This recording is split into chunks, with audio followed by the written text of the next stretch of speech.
Live from San Antonio, Mike Taylor. All right, we got a guest in here today, which is cool. Been a while since we had a guest on, but this one's worth having on, so thought we'd bring a dude in here. He's Poodle, he's local. All right, so tonight we're going to talk to a guy called Austin Andrade, who I think lives on the west side of San Antonio, Texas. And the reason we're having this dude on, you can already tell right off the top that there's a reason we're having this dude on, LG. First of all, let's go with it. How much do you weigh, Austin? How tall are you and how much do you weigh? I think I'm tipping maybe a 405 right now. Whoa. 92. Yeah. Dude, okay. Are you full-blooded Mexicano? Full-blooded. I mean, I got a little white in me too. My mom's white, but I'm Mexican all the way. Okay, I was going to say, so do you get, I guess that's why your name's Austin. Yeah. No, well, I was named after the capital. My dad. Oh, cool. Named me after the capital. So, but I mean, I'm San Antonio as it is. You know, I got a little bit of Mexican. I got a little bit of white. You know, that's just how it is here. So. All right, very good. All right, so, but I'm just thinking, you're so dang big. Like, we're getting ready to tell Austin's story in a minute, but I don't talk to a lot of guys who weigh over 400 pounds. So is it your mom's side? Does she come from a bunch of Vikings? Or, I mean, how'd you get so darn huge? Chicken nuggets. No, but, no, my mom, I mean, we're, German. Yeah. My last name Erskine, and then my dad's side Andrade. And I mean, to be honest with you, everyone in my family's kind of big. My grandfather's 6'1", 6'2". Just, I think we got a little more Spaniard blood than we have maybe native blood. But yeah, I mean, we've been from Texas I think one of my how many greats want to go back? Andrade fought with Pancho Villa, so we're from here. Okay, well, very good. That's okay. So this is the reason we're having on. He's big because of what he's doing. Which I talked to. Had a buddy named Ruben, who's one of the. He operates a Mexican restaurant that you and I've been to, Lawrence, Cafe Don Juan on the west side. Delicious. Ruben knows of Austin and turned me on to his story, and I'm like, okay, let's get the dude on and get his story because he's getting ready to go overseas. So, Austin, you're vying for the world's strongest Latino man, not just Latino man. Okay, I didn't know such a thing existed. Okay, so let's tell your story. You tell me your story. How the hell did you find out about this, and how the hell did you get into it, and let's start with, how did you find out there's the world's strongest Latino man? Has that been going on for a while? So, no, this is the first year that they're actually putting the show on. And, okay. It's Strongman Champions League, and this is really a predominant league in Europe, and their league's putting on, they have like World's Strongest Viking, and so they were like, we need to get the Latinos involved, so they the World's Strongest Latino. So it's going to be all your Latin American countries, and then your Latin Europe countries, so, Spain, Portugal, Italy, and all that. And it's going to be in Portugal? In Portugal. Yeah. Okay. Have you ever been over there before? No, this will be the first time I go. I've been to Mexico, of course, but I've never been that side of the world. So we'll see. Okay, yeah, but once you get there, like, that's not going to psych you out. Once you get into your zone, you'll forget where the hell you are, probably, right? Yeah, it's all about me and the weight. That's all. That really matters. So how did you make it? Did you have to make it, qualify? You pay a fee? How are you going? So I mean, honestly, it was kind of out of clout, but I put my name out there for the last couple of years. I started my strongman journey about, I want to say, 4 years ago.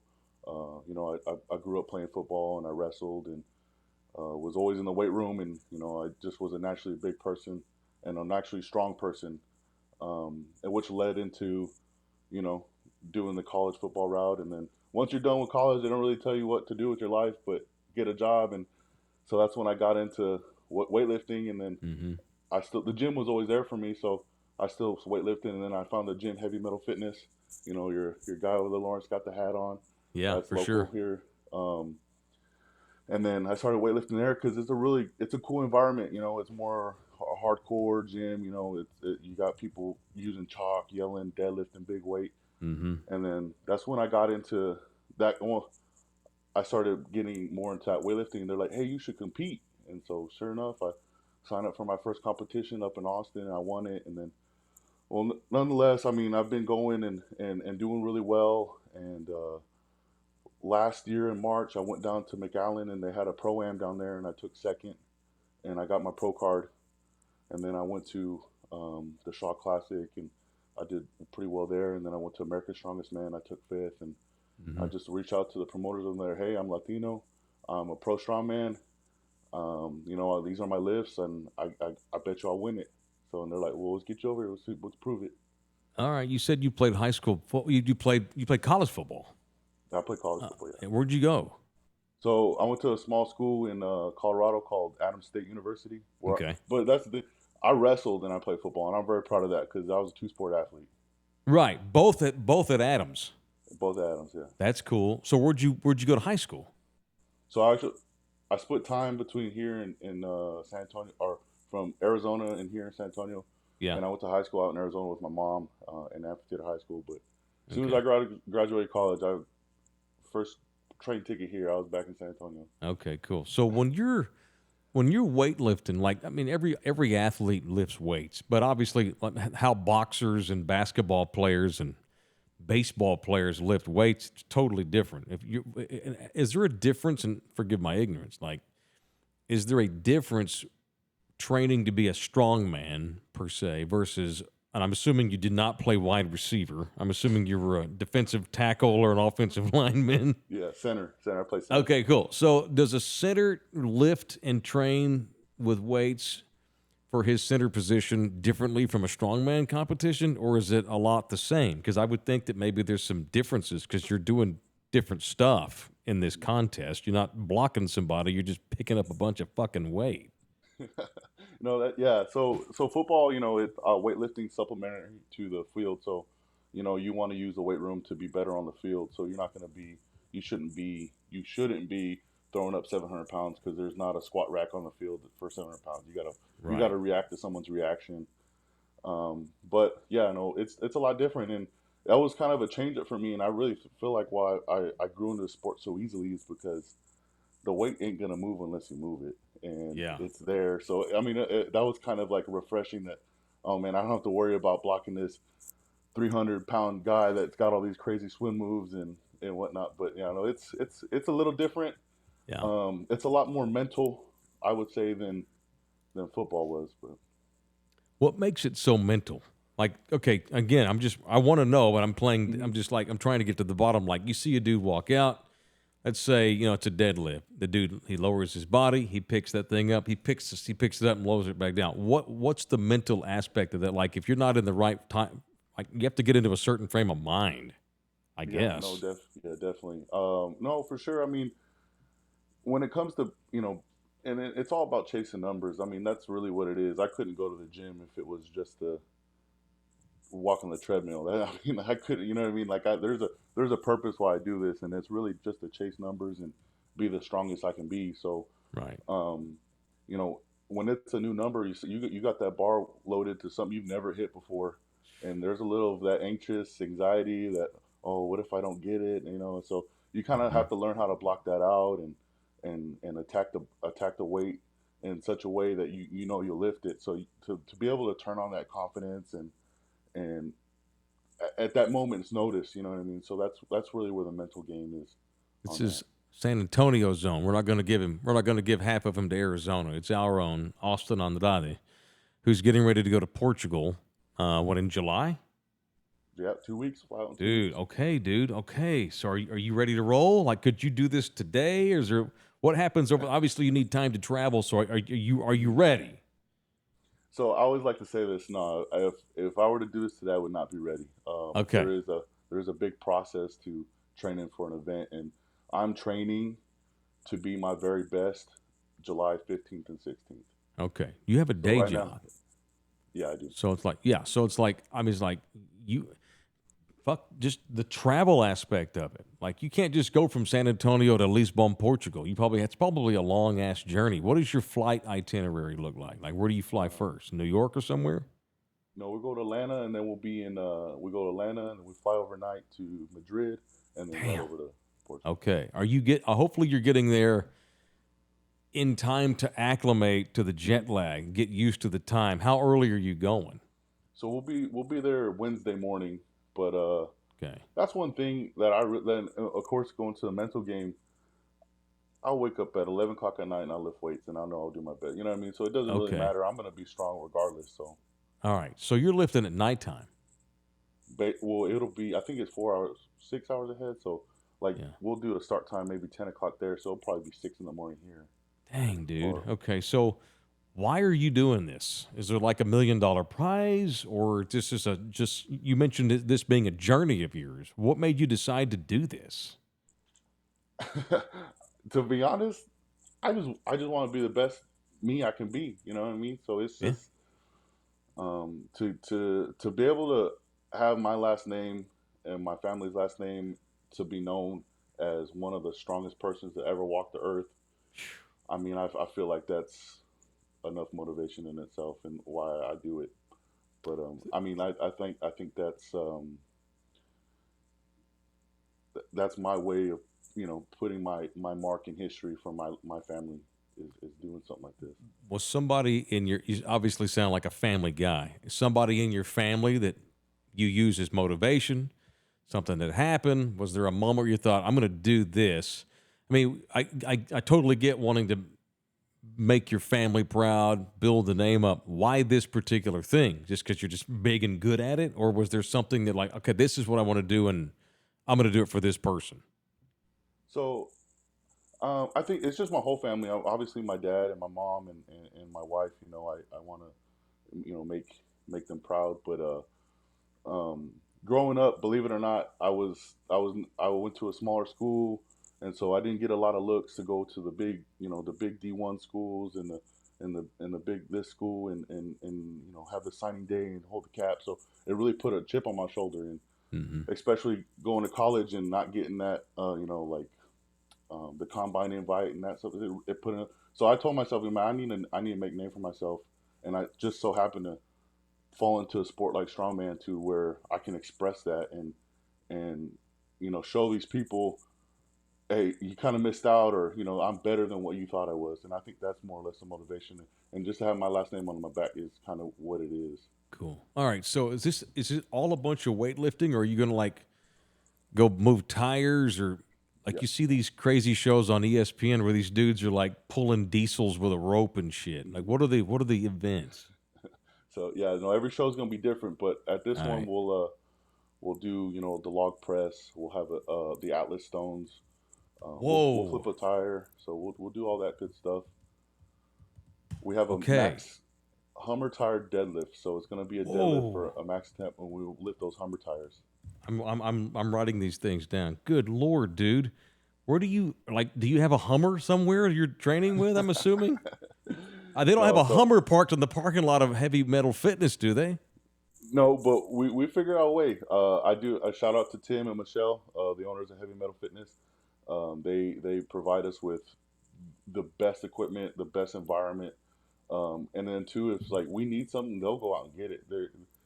It's only going to benefit the gym. So, I mean, that's it. We'll find a way to train it, and we'll do exactly what we need to do to make sure we're ready for that day. Yeah. All right. Take me through the log press. Is that what you call it? Log press. Yeah. Okay. Um, What the hell is that? I know what a log is. I know what a press is. What's a log press together? so I'm sure I've seen it back when Bill Kazmaier did it with those wooden logs, and they had the holes cut out for the hands, and they Mm. were able to put it to their chest and lift it. Well, now it's a little bit modern, and it's a metal piece of equipment. There's Yeah. actually, it's by dimension and whatnot. So we got to lift that from ground to overhead as many times as we can in a minute. And I think the weight's going to be around 310.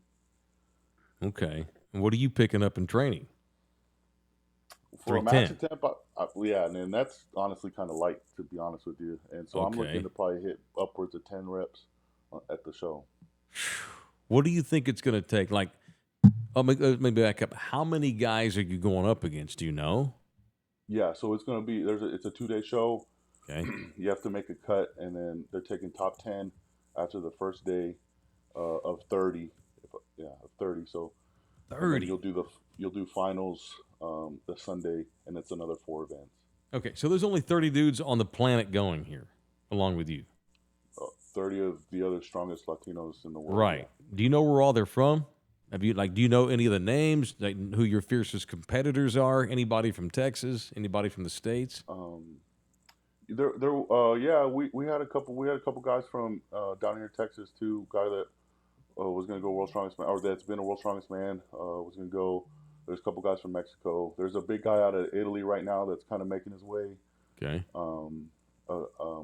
I want to say honestly, I don't really care about, and no disrespect to them. And Sure. that's another thing about weightlifting is it's a really selfish sport, and at the end of the day, I could care less what they do. As long as I beat myself, I'm gonna win.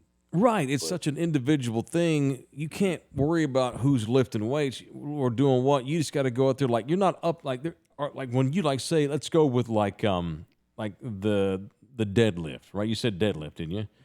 Mm-hmm. So are you out there alone, or is there like 10 dudes side by side? No, so they can.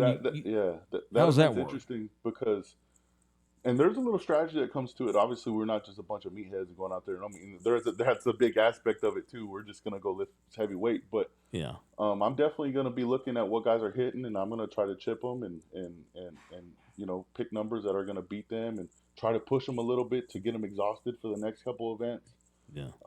There's a little bit of strategy in that too. So, it's you get 3 attempts. It's like powerlifting. You get 3 attempts. You got an opener, second attempt, a third attempt. So, I'm looking open somewhere at 800, hit another 900, and go for 1,000 on that deadlift. All right, dude. I got to know about your diet. How many calories you rolling in a day? Oh man, to be honest, I don't really track it too much, but okay. I would say probably around 4,000 to 5,000 calories a day. Heavy in the morning, light as we go, or just boom, boom, boom, sectioned off eating? Yeah, I mean, it's more of a section off. I mean, I the way I eat is if it comes from the ground, I'm going to eat it, and I try to stay away from processed foods. I eat a lot of steak. I eat a lot of rice, a lot of potatoes, a lot of spinach. I do have my protein shakes and whatnot, but that's just a supplement if I didn't get enough protein that day. But it's just a lot of beef. Okay, if you win the tournament, you're going to allow yourself some Mexican beer, yeah? Oh yeah. All right. So we're going to be in Portugal, but so I'm going to see if they got beer there. But yeah. So what are the prizes other than you just get to go around telling people what a beer there. Badass you are? Yeah, Lawrence has been to Portugal. Okay. Cool. How's the beer in Portugal? It's delicious. Very good. Amazing, yeah. Okay. And if you get a chance, try something called a cataplana. It's a dish like cooked in a copper pot. It's amazing. Okay. Cataplana. Oh, that's a dish. Okay, not it's beer. It's amazing. Cataplana. Is it like vegetarian? Nah, well, you can get it with like seafood. It's usually with some kind of seafood. Okay, cool. Right, it's like a stew kind of dish. Oh shit. Okay, it's cool. amazing. All right, very good. All right, cool. Yeah, because you gotta worry about diet when you get out there, right? You're not just gonna run down to Whataburger in middle of in Portugal. They do have a McDonald's. I saw that. Of course. They got a McDonald's. Of course they do. I don't eat that. All right, dude. So what are the prizes here? Like, what do you win? To be honest with you, I haven't really looked. What's your damn prize? There's cash prize. It's in euros, so I don't know what the exchange rate is on that one, but I'll win some money. Yeah. And really, again, it's to put that thing on my resume saying that I'm World's Strongest Latino, and there's no reason why I shouldn't be a World's Strongest Man in the near future competing. Dude. So okay, I was gonna say, when do you what's the next step? Just World's Strongest Man, period? Yeah, I mean that's the pinnacle of the sport. Yeah. That's our Super Bowl. So there's another one called the Arnold Classic, and that's another one I would love to be invited to. And that's the thing with these shows; they're majority invites, so they're gonna pick and choose their guy to come out and do the sport. So you gotta build your resume enough to where they're like, there's no denying this guy. He needs to compete for the title World's Strongest Man. All right, I tell you what, dude. All right. When you get home, I'd like to have him back here in the room with us, right? I mean, I don't take this the wrong way because a lot of big guys think, oh, what am I your sideshow? I just think it'd be cool to have you in the room with us, dude. If you're cool with that, I'd like to have you back in a few weeks when you get home, and talk about how it went, because now you got me all interested in like watching it, keeping up with it, and then getting you in here after you get home and we talk about what's next and how it went. You cool with that? Yeah, for sure. That'd be awesome. I All right. support SA, so whatever we got to do. All right, man. I appreciate that. So, for how old are you, and how long can you do this? Yeah, so I'm 29. Okay. Been doing it since I was probably 25, last 4 years. But it's just like football or anything else. You got a shelf life, you know what I mean? So I'll be going hopefully strong until 40s, and then that's kind of more or less when the body starts deteriorating from heavy weight. So, I got about good 10 more years to give it all I got. What's the craziest thing you've ever done in a show of strength outside of regular weights or whatever? Like if you picked up a car, have you thrown someone 30 feet in the air? I mean, what have you done that would like shock people? I've done that in football, but no. Last year at that show, McAllen, they had the National Guard sponsor it, so they had that Hemet fuel tanker. It was 60,000 pounds. Okay. Like that. I don't know. It was really heavy. I always remember it. And we pulled that for about 50 feet. and I won the event. I pulled in, I want to say 52 seconds or something like that. And I won the event by a lot too. So there's guys that didn't even finish it. So. Good grief, dude. Maybe we should go to Heavy Metal and like hang out with him there, or have him come here. All right. So you're down to come back on it, because now I got to know. I gotta talk to you about how it goes, right? Dude, well, thank you, man. I appreciate that. So, do you speak any Portuguese at all? Do you need? Probably don't even need to. No, thank God. And that's one thing I've heard is Portugal's a really tourist-friendly place. So yeah, I'll be all right over there. All right, dude. Well, look, have a ball, man. I mean, how many guys get to do something like this? I know it's serious business, and when you get there, you gotta be ready to roll. But what a badass thing! You're a 29-year-old young man. Yeah. And you're getting to go over here and do something like this and represent the city and the state, and most importantly, the Andrade family. Dude, congratulations. That's really, really cool. Thank you. I appreciate it. All right, dude. Well, good luck, man. I know you got what time do you lifting tonight? It's tonight's my off day. I only lift 3 days a week, a Monday, Wednesday, Friday, and that's it. Oh, okay, cool. So we got you on a good night. Okay, cool. You just sit around eating one of your 5 meals or something. Yep. All right, dude. Well, thank you, man. I appreciate it. I want to talk to you in a few weeks. I'll call you back. Yes, sir. All right. All right, Austin. Thanks, man. Appreciate that. That's pretty cool. How strong are you? No, not really. Yeah. No. You got some strong calf muscles. You know what's happened to me lately, man? My right side's kind of strong, Wait, your right side is strong. Yeah, from holding cameras. Oh, Jesus, yeah, but you're probably ruining your back. Oh yeah, my knees are deteriorating, my hips, and my shoulder and my back, and all that good stuff. Imagine the strain, and he's a huge dude, but there's just the strain you put on yourself from challenging your body to do things that really it's probably doesn't want to do, or not shouldn't be doing.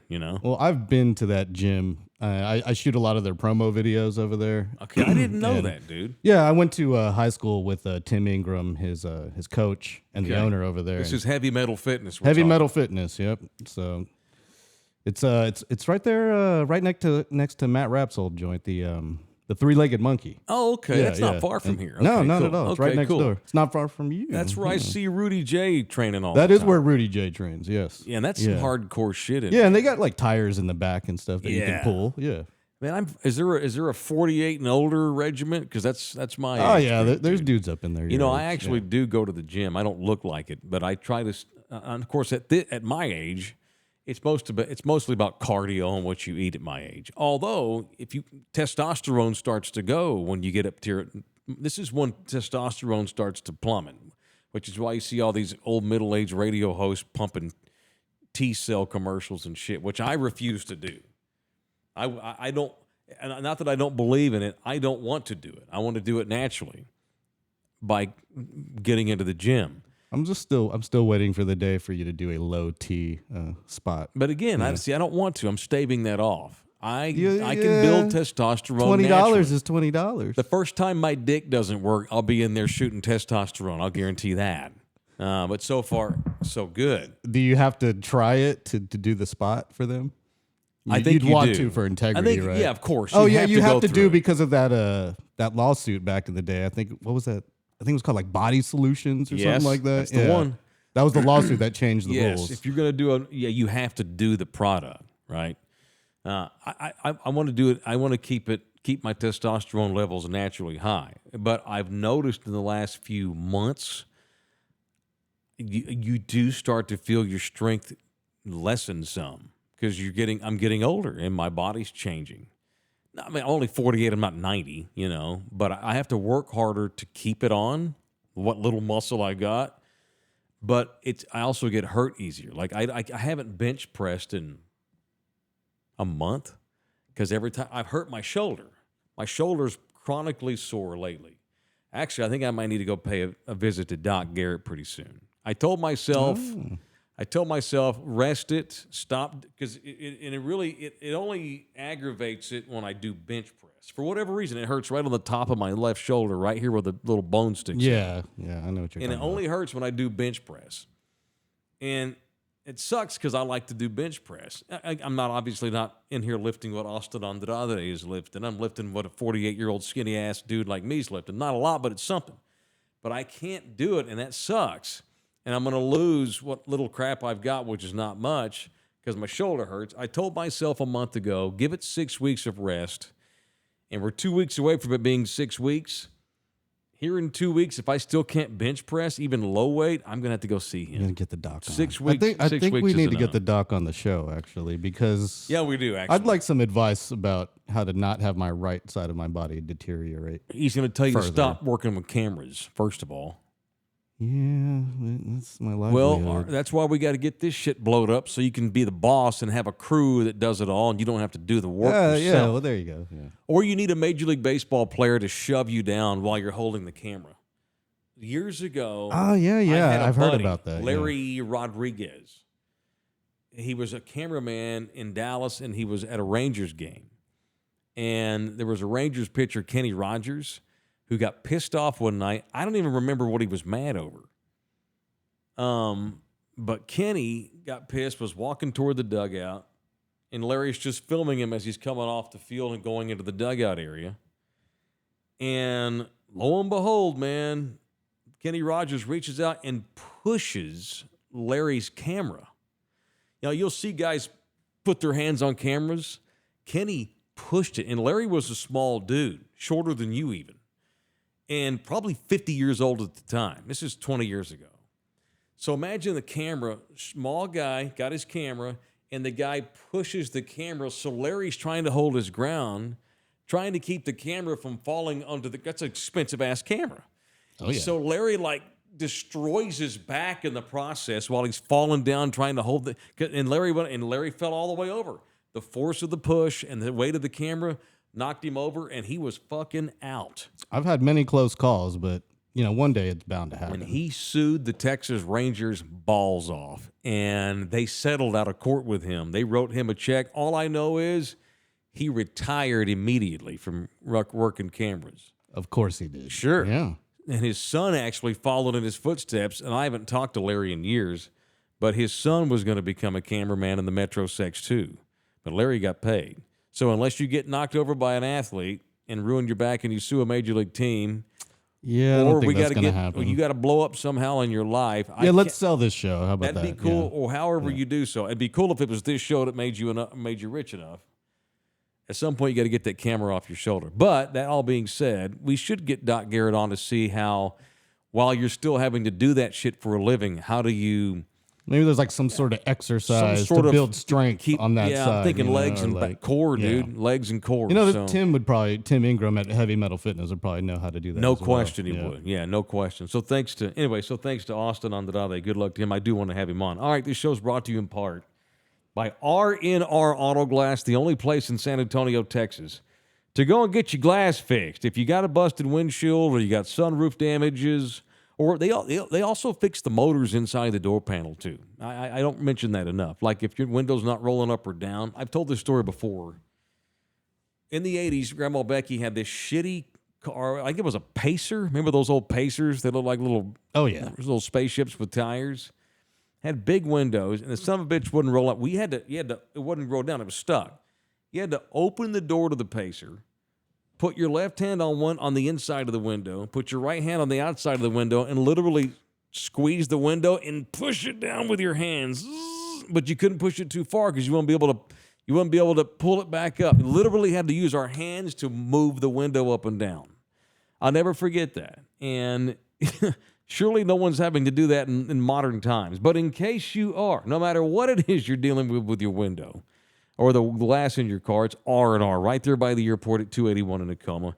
It is R&R Auto Glass. All right, it is also People I Want to Punch Wednesday, man. And I was talking to Austin, and I got to think about who I want to punch. But before I do that, I wanted to get into this story here. We've had a sports death. So yesterday it came down that former Arkansas quarterback Ryan Mallett died.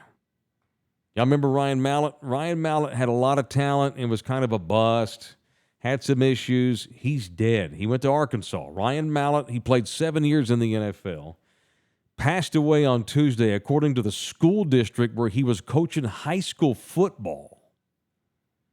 Started his college career at Michigan, transferred to Arkansas, started in a bunch of games for the Hogs, and played for Bobby Petrino, the new Aggies offensive coordinator.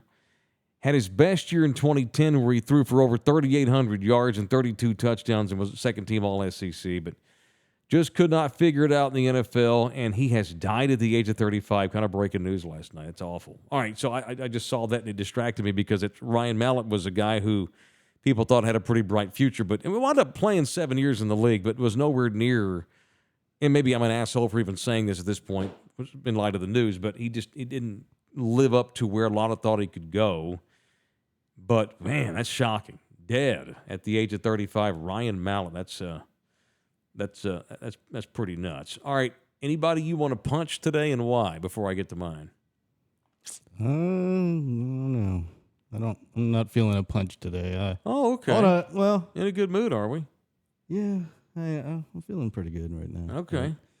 Caught me off guard with the punch, being that it's Wednesday. Not really Wednesday.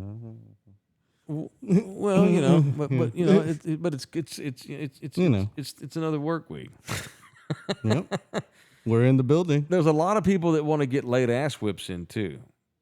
Aren't we airing this early for members only, by the way?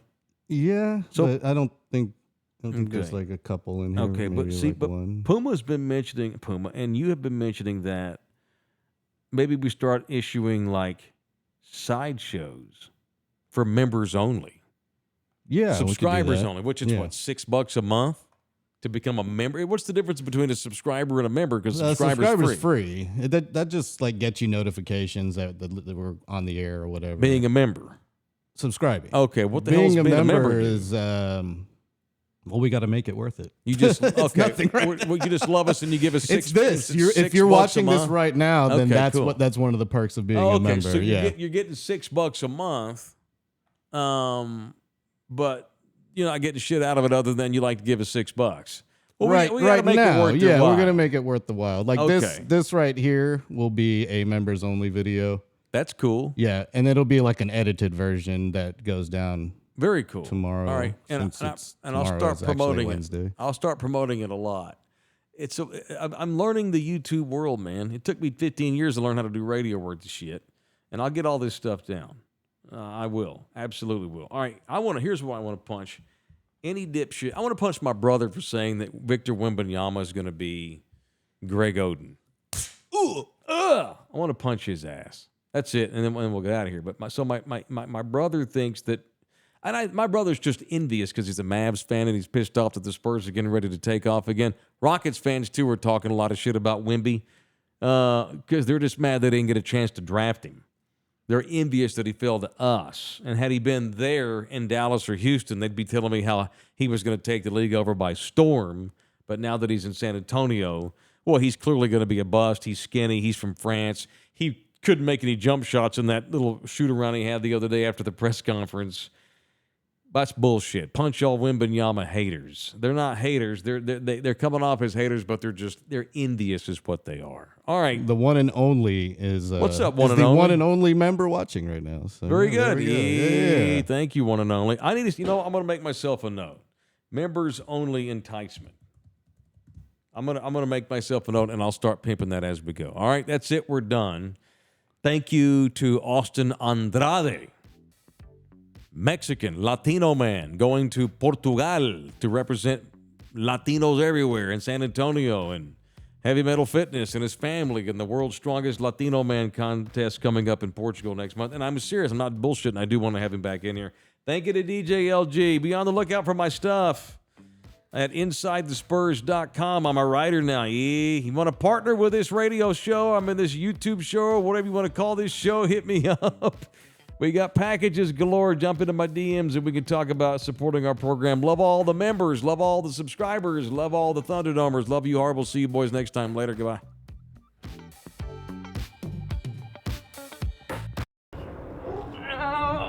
Come back, you puppy!